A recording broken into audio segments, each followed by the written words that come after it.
Hi everyone, ఈరోజు నేను tap ఎలా క్లీన్ చేయాలో మీకు నేను ఈ వీడియోలో చూపిస్తాను. చూడండి, చాలా డస్ట్ పట్టేసింది.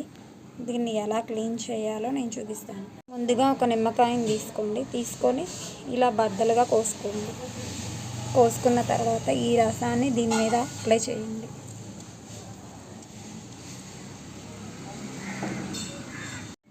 రసాన్ని మొత్తం ఈ ట్యాప్ మీద అప్లై చేయండి. ఇలా పోసేసేయండి.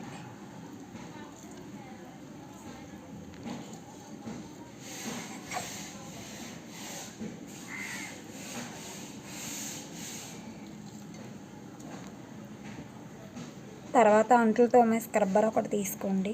అంట్లు తోమే స్క్రబ్బర్ తీసుకొని దీంతో ఇలా రుద్దేసేయండి.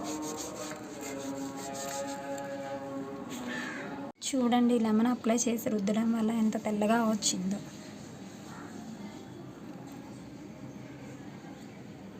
మీకు కూడా ఈ టిప్ నచ్చినట్లయితే ఒకసారి ట్రై చేయండి.